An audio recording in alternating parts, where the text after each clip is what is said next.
오늘 말씀은 누가복음 12장 13절부터 21절입니다. 무리 중에 한 사람이 이르되 선생님 내 형을 명하여 유산을 나와 나누게 하소서 하니 이르시되 이 사람아 누가 나를 너희 재산이나 물건 나누는 자로 세웠느냐 하시고 그들에게 이르시되 상가 모든 탐심을 물으시라. 사람의 생명이 그 소유에 넉넉한 데 있지 아니하리라 하시고 또 비유로 그들에게 말하여 이르시되 한 부자가 그 밭에 소출이 풍성하매 심중에 생각하여 이르되 내가 곡식 사둘 곳이 없으니 어찌할까 하고 또 이르되 내가 이렇게 하리라. 내 곡간을 헐고 더 크게 짓고 내 모든 곡식과 물건을 거기 쌓아두리라.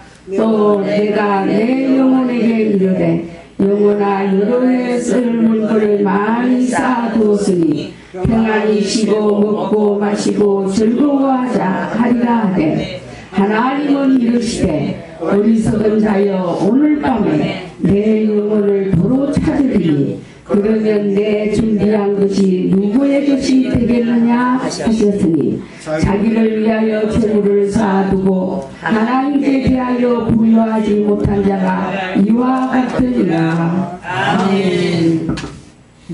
오늘 제목은 어리석은 부자입니다.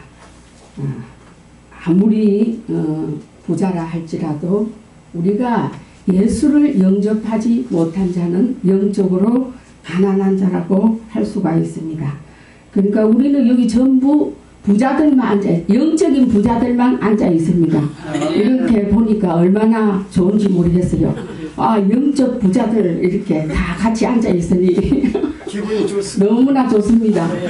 참 우리는 너무나 특별히 선택받은 자들입니다. 사람들은 이 세상을 살아가기 위해 모든 힘과 지혜를 동원하고 살아갑니다.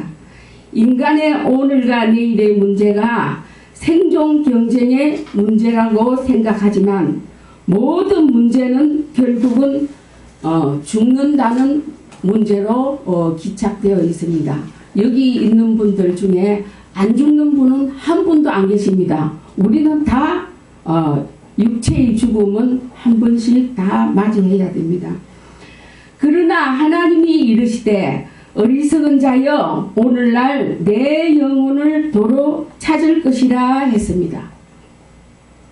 야고보서 4장 14절에 내일 일을 너희가 알지 못하는도다. 너희 생명이 무엇이냐? 너희는 잠깐 보이다가 없어지는 안개니라 했습니다. 우리는 다 안개와 같은 인생살이를 살아갑니다. 안개는 어떻습니까? 빛이 이렇게 찾아올 때 순식간에 없어집니다. 선을 행할 줄 알고도 행하지 아니하면 죄라고 하였습니다. 계획을 하는 것이 나쁘다는 것이 아닙니다. 생업에 종사하는 것이 잘못되었다는 뜻도 아니며 그렇다고 이익을 보려는 것이 틀렸다는 것도 아닙니다. 한 가지 생각할 것은 인간에게 주어진 이 육신적 생명이 영원한 것이 되지 못하고 잠깐 있다가 없어지는 것이라는 사실을 기억해야 될 것이며 그래서 물질로는 만족할 수 없다는 우리의 인생인 것입니다. 예수님께서도 우리에게 구하고 찾고 두드리라 했습니다. 말씀으로 우리가 100%를 구했으면 또 행동으로도 100% 노력을 해야 합니다. 복 달라고 기도만 하게 되면 그것은 기복신앙이 되는 것입니다. 로또 복권에 당첨되는 요행을 바라보는 것도 역시 어리석은 사람입니다. 로또 복권에 어떻게 당첨이 되겠어요? 로또 복권이 우리 많은 사람들이 로또 복권을 엄청나게 사는데 그 중에 내가 그 로또 복권을 내가 맞겠다 하는 것은 그 욕심입니다. 그런 요행은 우리 그리스도인들은 그런 요행을 바해서는 안 됩니다. 사람은 흙에서 왔다가 흙으로 돌아갑니다.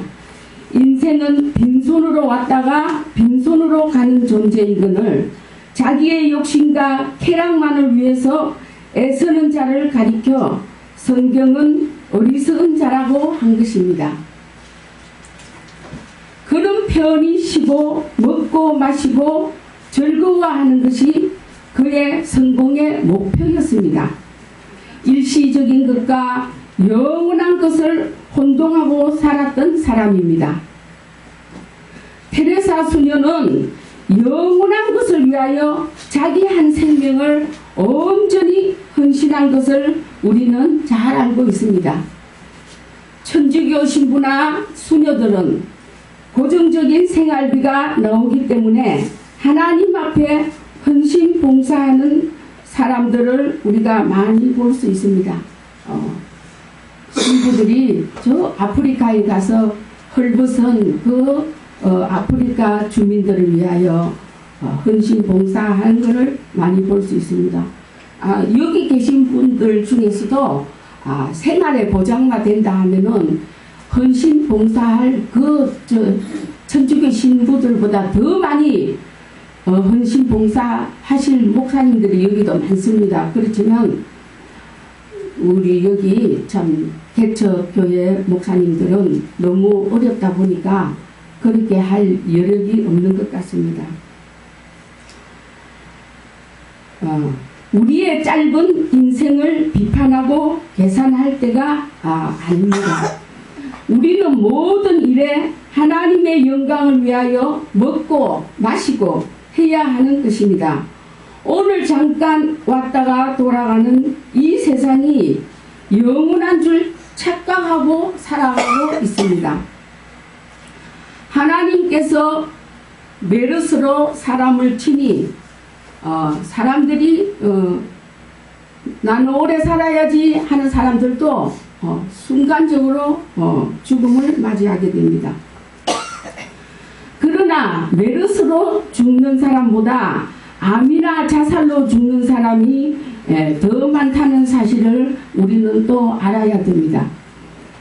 메르스 바람이 불고 있지만 믿지 않는 사람은 이것을 누가 하는 것인지를 도저히 알지를 못합니다. 귀가 있어도 듣지 못하고 눈이 있어도 보지 못합니다. 믿음이 있는 자들도 회개하지 못한 것이 있으면 빨리 속차리라는 하나님의 경고일 수도 있습니다. 그렇지요? 할렐루야. 아멘. 예수께서 하나님께 대하여 부요치 못한 자가 어리석은 자라고 했습니다. 야고보서 2장 5절에 하나님이 세상에서 가난한 자를 택하사 믿음에 부요하게 하시고 또 자기를 사랑하는 자들에게 약속하신 나라를 상속으로 받게 하지 아니하시느냐 했습니다. 오늘 우리가 세상의 모든 것을 못 가졌다 할지라도 믿음에 부요한 자가 되기를 원하는 것입니다. 할렐루야. 나사렛 예수 그리스도는 하나님의 아들이시요 나를 위하여 십자가에 피 흘려 죽으신 분이고 내 억만가지의 죄악은 그의 흘리신 보혈로 씻어졌으며 그를 믿음으로 영생을 얻게 되었다는 이 믿음을 말하는 것입니다. 우리는 이 믿음을 다 소유한 분들입니다. 믿음을 가지고 사는 사람은 하나님 앞에서 영원한 천국을 받습니다. 우리들은 다 천국을 소유한 목회자들입니다. 디모데전서 6장 17절에 선행은 영적인 부하라고 했습니다. 내가 이 세대의 부한 자들을 명하여 마음을 높이지 말고 정함이 없는 재물에 소망을 두지 말고 오직 우리에게 모든 것을 후히 주사 누리게 하시는 하나님께 두며 선한 일을 행하고 선한 사업에 부하고 나누어 주기를 좋아하며 동정하는 자가 되게 하라. 이것이 장래에 자기를 위하여 좋은 터를 쌓아 참된 생명을 취한 것이니라 했습니다. 우리가 죽을 때 아무것도 가지고 가는 것이 없습니다. 그렇지만 한 가지 가지고 가는 것이 있습니다. 그것은 우리들의 선행을 가지고 가는 것입니다. 할렐루야. 하나님 앞에서 받은 축복에 대하여 감사하는 생활을 하는 사람입니다. 믿음을 가지고 감사하는 사람이 선을 행하게 되어 있습니다. 하나님 제일주의로 우리는 살아가야 합니다. 미국의 경제권을 쥐고 있는 사람은 유대인들입니다. 유대인들은 자녀가 태어나면 어릴 때부터 성경으로 자녀 교육을 시킵니다. 하나님께서 하신 일들, 또 성경 인물들에 대하여 끊임없이 반복 교육을 시킵니다. 우리가 어떻게 출애굽을 했고, 또 모세가 무슨 일을 했고, 엘리야가 어떻게 했고, 엘리사가 어떻게 했고, 이런 모든 훌륭한 성경의 인물들을 끊임없이 어릴 때부터 이야기를 해줍니다. 그래서 유대인들의 지혜는 어느 민족도 따라갈 수가 없는 것입니다. 이스라엘에 전쟁이 일어나면 자기 나라를 지키기 위하여 먼 타국에서도 동국으로 다 돌아와서 자기 나라를 지키는 것이 이스라엘 민족들입니다. 우리나라는 돈을 주고도 자식을 군에 보내지 않으려고 무지 애를 씁니다. 우리가 청문회를 통해서 또 우리가 많이 보고 알고 있지요. 아들을 군대에 보내지 않았기 때문에 아버지가 출마하기도 어렵고 많은 곤란을 겪는 것을 우리가 보고 듣고 잘 알고 있습니다.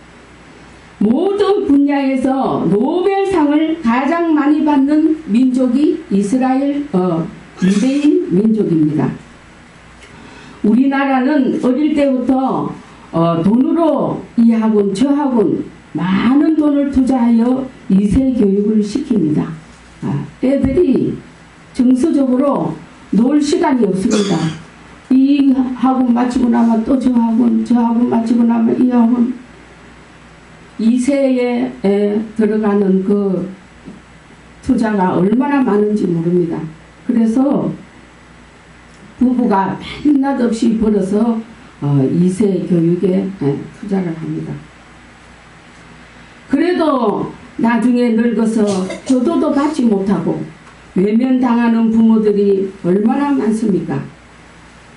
또 뉴스를 우리가 이렇게 한 번씩 들을 때 부모가 재산이 많은데도 자식이 돈이 필요해서 달라고 하는데 또 안 줄 때는 순간적으로 또 부모를 죽일 계획을 하는 그런 자식들이 얼마나 많습니까?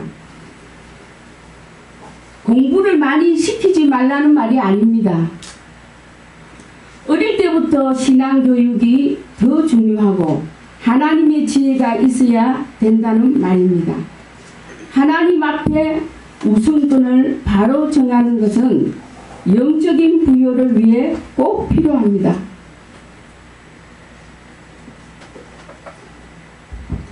가난한 것 중에도 마음이 가난하다는 것은 어떤 뜻을 가지는 것입니까?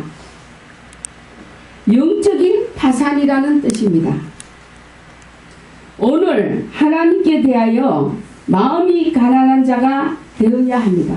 우리는 다 마음이 가난해져서 하나님의 영적인 것을 알려고 많이 노력을 해야 됩니다.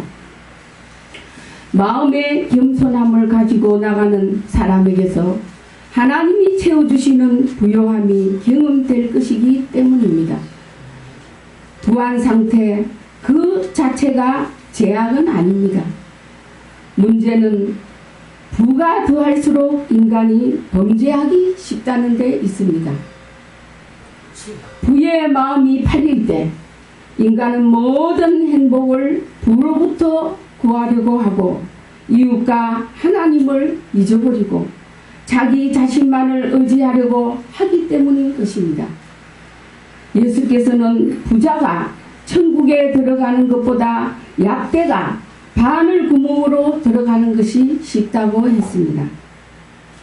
어떤 의미에서 부를 추구하는 자는 극단은 신을 거부하는 유물주의자요 물질 만능주의자라 할 수 있습니다.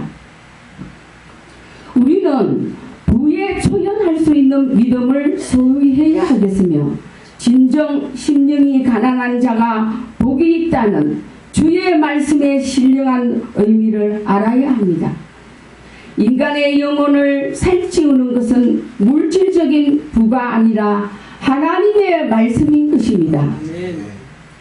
그런데도 사람들은 수단 방법을 가리지 않고 부를 축적하기에만 급급하고 있습니다. 물질을 추구하면 할수록 저들의 영혼은 상대적 빈곤감을 더 느끼게 되고 결국에 남는 것은 허무감뿐입니다. 하나님을 섬기는 자는 주께서 저의 사정을 미리 아시고 채워주심으로 일상생활에 있어서 부족함이 없을 뿐 아니라 설령 가진 것이 없다 할지라도 마음의 평안을 누릴 수가 있습니다. 할렐루야. 현재 겪는 모든 시련과 어려움은 한순간이며 장래에 누릴 하늘나라의 영광은 영원한 것이기 때문입니다. 세상의 것에는 원하는 대로 되어지지 아니하고 가난한 자가 되었다 할지라도 하나님께 대하여 부요한 자가 되어야 합니다.